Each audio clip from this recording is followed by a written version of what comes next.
मैं doctor Ashok Kumar, retired additional medical superintendent, Delhi government hospital. और मैं रिटायर होने के बाद लगातार अम्बेडकरवादी विचारधारा का प्रचार प्रसार कर रहा हूँ। समाज में कोशिश कर रहा हूँ कि समानता का और भाईचारे का जो भावना है वो समाज में फैले। तो इसमें जो है लगातार कुछ चीज़ें हैं समाज में जो मनवादी लोगों से, जो इस ब्राह्मणवादी व्यवस्था को बनाए रखना चाहते हैं ऊंच नीच की, वो समाज में हर चीज़ के बारे में गलत चीज़ प्रचारित करते हैं।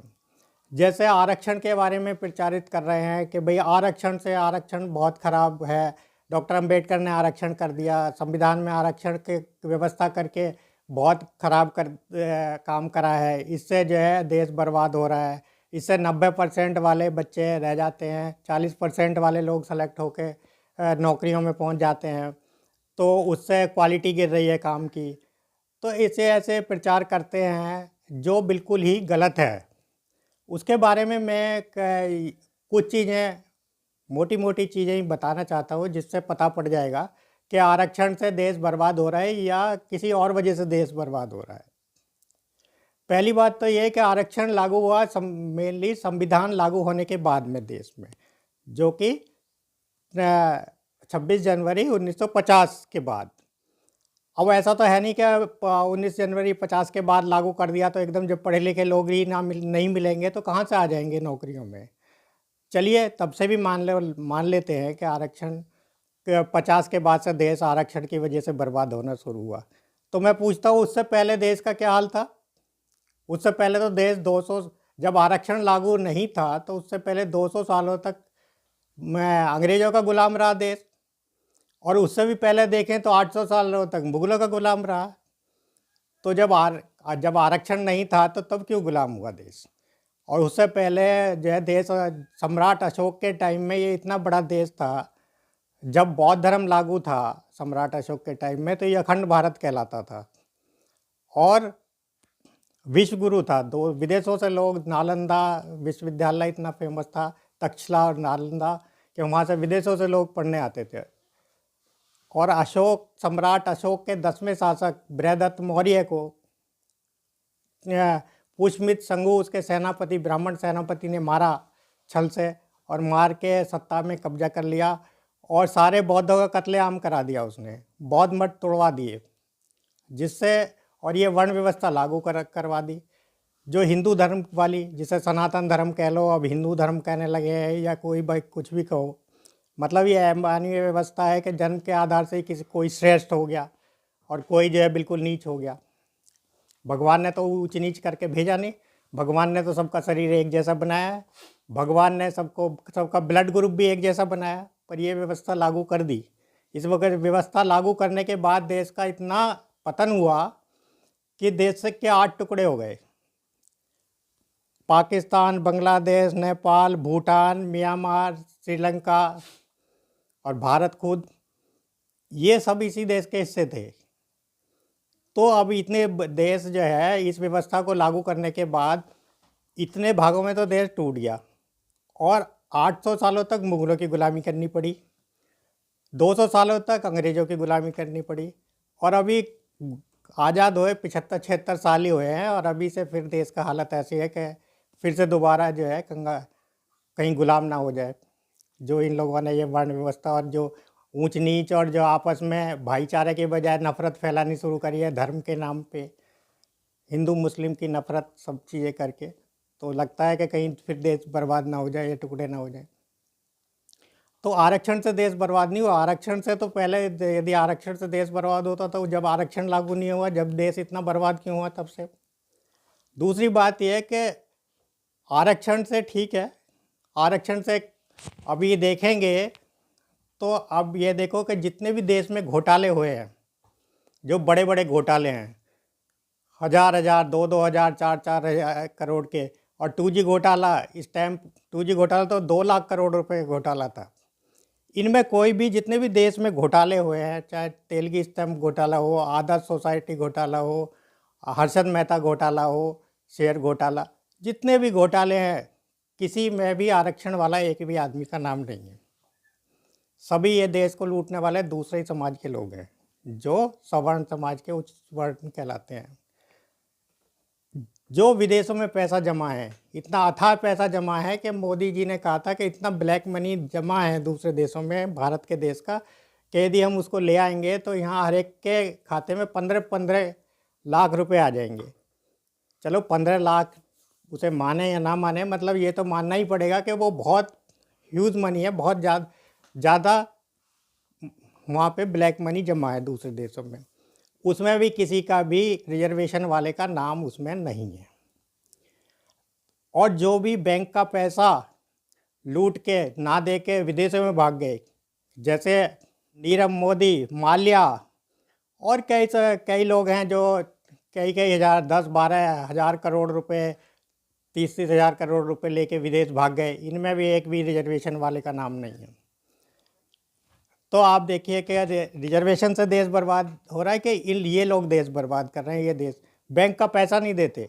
1 लाख समथिंग करोड़, 1 लाख अभी बीजेपी के टाइम में आरटीआई में वो आया है, आईटीआई में रिपोर्ट ली है, तो उसमें 1 लाख कुछ करोड़ रुपए माफ़ कर दिया बिजनेसमैनों का। तो ये भी कोई भी जो है वो गरीब में से नहीं है जो आरक्षण वाला नहीं है।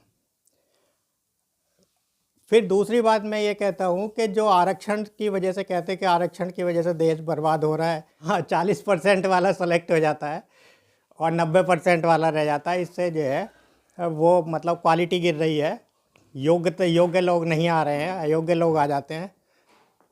पर यदि देखा जाए तो योग्यता का क्राइटेरिया सिर्फ एंट्रेंस एग्जाम में नंबर ही नहीं है, योग्यता के और भी बहुत क्राइटेरिया हैं। मान लो एक कोई आईएएस ऑफिसर है, एक 40% वाला है, वो पूरी ईमानदारी और लगन से काम करता है, तो वो अपना जो है काम करके समाज मतलब काम करके देश को उन्नति के रास्ते पर ले जाएगा, सही काम करेगा तो। और एक 90% वाला है, वो टाइम से ऑफिस नहीं जाता, वो भ्रष्टाचार करता है, वो छुआछात को बढ़ावा देता है, वो जो है मतलब पाखंड को बढ़ावा देता है, तो वो देश को बर्बाद करेगा। तो कोई एक 90% क्राइटेरिया नहीं है। यदि गवर्नमेंट में आप देखो, जैसे मैंने पहले बताया कि सारे भ्रष्टाचार करने वाले अपर कास्ट वाले ही हैं, वो 90% वाले ही, कोई भी जो 40% वाला उनमें नहीं है। सारा भ्रष्टाचार जो गवर्नमेंट नौकरियों में फैला रखा है सब अपर कास्ट वालों ने फैला रखा है, जो जिनको आप 90% कहते हैं कि योग्य लोग हैं। तो योग्य से तो आ गए वो, चाहे उनका 90% आ गया, पर वो बेईमान है। वो यदि ठीक से काम नहीं करते तो फिर कौन जिम्मेवार है उसका? वो तो 40% से भी बेकार है। तो इससे कोई योग्यता से 40% और 90% से किसी की योग्यता साबित नहीं होती। तो मेरा मानना यही है कि समाज में जो है गलत चीज़ें बहुत प्रचारित हैं। और जहाँ तक आरक्षण का है कि आरक्षण को कहते हैं कि भाई संविधान में डॉक्टर अंबेडकर ने आरक्षण का प्रावधान करके बहुत गलत करा। डॉक्टर अंबेडकर ने दूसरों का अधिकार छीन के शेड्यूल कास्टों को दे दिया। तो ये भी गलत उड़ाया जाता है डॉक्टर अंबेडकर के बारे में। डॉक्टर अंबेडकर ने कभी भी रिजर्वेशन की मांग नहीं करी। डॉक्टर अंबेडकर ने ब्रिटिश गवर्नमेंट से मांग करी थी सेपरेट इलेक्टोरेट्स की, सत्ता में भागीदारी की। 1932 में गोलमेज सम्मेलन में जब कांग्रेस, गांधीयन पार्टी सारे के सारे मुस्लिमों को और सिखों को, जब देश बंटवारे का हिसाब नहीं था कि देश बटेगा, मुस्लिमों को, सिखों को सेपरेट इलेक्टोरेट देने को तैयार थे। सेपरेट इलेक्टोरेट का ऐसे समझिए जैसे लोकसभा में जितनी सीट हैं उसमें उनकी जनसंख्या के हिसाब से उनको सीट देने को तैयार थे, जिस पे उनके कैंडिडेट, जैसे मुस्लिम है तो मुस्लिम के कैंडिडेट ही जाएंगे, वो मुस्लिमों की वोट से ही जाएंगे और कहीं पे वो ना चुनाव लड़ेंगे ना कुछ करेंगे। ऐसे ही डॉक्टर अंबेडकर चाहते थे कि ये लोग, शेड्यूल कास्ट के लोग जिनको अछूत मानते हैं, हिंदू अनटचेबल मानते हैं, इनसे इतनी नफरत करते हैं कि ये किसी के पास भी नहीं आ सकते, गांव में भी नहीं घुस सकते, किसी घर में घुस जाए वो अपवित्र हो जाता है, मंदिर में घुस जाए वो अपवित्र हो जाता है। ये मंदिर में नहीं जा सकते, पानी नहीं पी सकते सामूहिक कुओं से। सामूहिक कुओं की तो बात छोड़िए, जो तालाब थे जहाँ जानवर भी पानी पी सकते थे, वहाँ भी ये पानी नहीं पी सकते थे, इनके लिए तालाब भी अलग थे। तो जब ये हिंदुओं को इनसे इतनी नफरत थी तो उन्होंने कहा कि ये हिंदू धर्म का हिस्सा कैसे हैं। तो यदि ऐसे ही सत्ता ट्रांसफ़र कर दी तो हिंदू तो फिर भी इन्हें नहीं जीने देंगे। तो इनको राजनीति में, इनको सत्ता में इनकी भागीदारी सुनिश्चित होनी चाहिए। तो ब्रिटिश गवर्नमेंट ने 87 सीट ऐसी दे दी थी कि जिसमें शेड्यूल कास्ट के लोग ही शेड्यूल कास्ट के लोगों को इलेक्ट करके भेजते, दूसरे लोग उसमें कोई दखलंदाजी नहीं करते। तो यदि सोच के देखिए, यदि 87 सीट भी हमारी होती, जो हमारी वोटों से ही चुने जाते लोग कैंडिडेट, तो आज उनके बगैर सरकार नहीं बना पाता कोई भी, और शेड्यूल कास्टों की स्थिति कुछ और ही होती। आज जो उन पर अत्याचार कर रहे हैं और उनके उन्नति करने के सारे रास्ते रोके जा रहे हैं, सरकार रोक रही है, तो वो नहीं कर पाते। लेकिन गांधी जी, जो कांग्रेस के महान नेता और जो है अछूतों के उद्धारक, जो कहते थे मैं अछूतों का उद्धारक हूँ, वो अनशन पे बैठ गया, अमर अनशन पे, और हमारा वो अधिकार छीन लिया। उसकी जगह ये रिजर्वेशन का हमें झुंझुना पकड़ा के चले गए गांधी जी।